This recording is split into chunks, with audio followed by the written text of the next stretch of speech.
Hi everyone, welcome to another episode of Experiments in AI. I suppose this is turning into a bit of a series in a series, because within Experiments in AI, the videos I'm doing at the moment are going to be a series of episodes, which I mentioned in the previous episodes, which look at using Ollama specifically.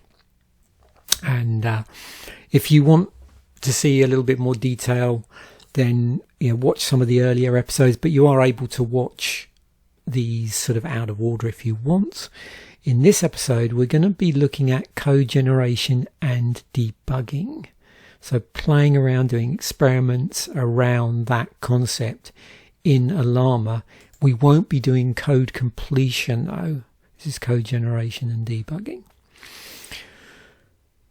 So as I've said before, you're going to need some sort of tool chain if you want to sort of follow along, do these yourselves. So either you can go with something like Anaconda, or you can go for more sort of individual things by having Python and then installing Jupyter notebooks. So any combination thereof, either individually or like a complete IDE tool chain.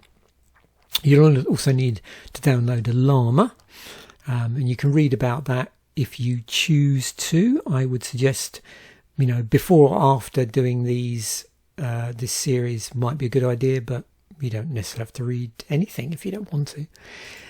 Then also you'll need the Ollama library, which I already have installed, and I've gone through a few more details about that in previous episodes. You'll need some models.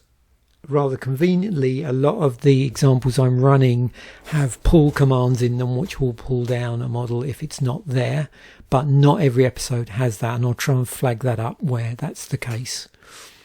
Okay, so let's dive in and look at some code generation and debugging experiments we can do. So the idea with all of these series is to experiment.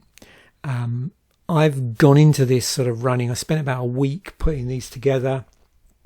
I explained, I think, a little bit more about things in previous episodes, but the upshot of this is that, with some things, it might come across as being a bit artfully vague. That might be deliberately artfully vague or accidentally artfully vague.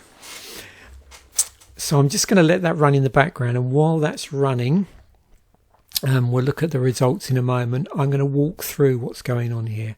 So I think with pretty much every single episode, I don't think there's an episode where we're not using the Ollama library. What I will do, actually thinking about it, is I'll include links to other related playlists, because there are other episodes of, I think, the Gender Introduction series where I do look at how to talk to Ollama without using the library, by using sort of request and JSON and stuff like that. But this go through, we're going to use the library because it's so useful to lean into it. We have this pull function, which I've used in a previous episode, and in future episodes it's going to be very similar. There is one towards the end where it gets slightly tweaked. We've got a function which sort of encapsulates, I suppose, the experiment for code generation. One that encapsulates the experiment for code explanation, and one for the code translation, and another one for the code debugging. Now, just to point out, these all do have side effects in them. They've been designed that way. This is not in production code. That's not what it's intended for. It's intended to sort of enlighten you with experiments that you can try out. These could then be modified and used in production, but you probably would want to take out a lot of the printing side effects.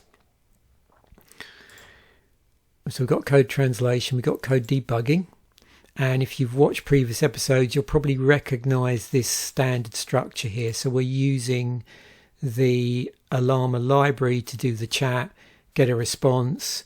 You can see we're sort of, as part of the function, we got to load it up with these arguments, the model and the messages that are going through in this.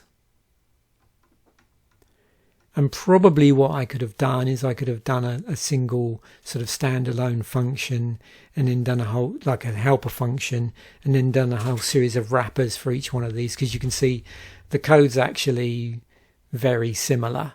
In some ways the only thing that changes is actually the side effects, but the central code here, you can see there's a lot of similarities. So this could be quite heavily refactored as well.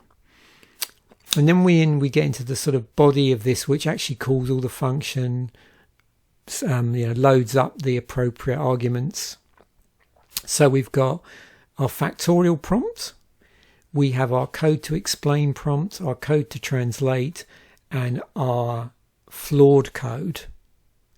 Then we have the running of the experiment, which feed in the appropriate prompt into here. So our functional factorial code generation, our explanation generation, our translated code, and our bug report.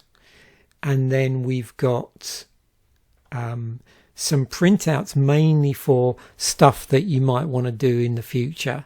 So all of this just really just passes through, but this is all sort of work in progress, and it's just to consider, are there ways in which I can actually codify the assessment of accuracy? Are there any ways in which I can do that?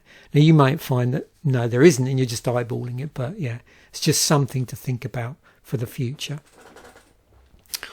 Little reminder down there, and this whole thing is this whole monolith, if you like, is encased in a try except there. Well, we're just going to handle the error. So we can see some of the stuff that's come out already. So here's our code generation section. Okay, there.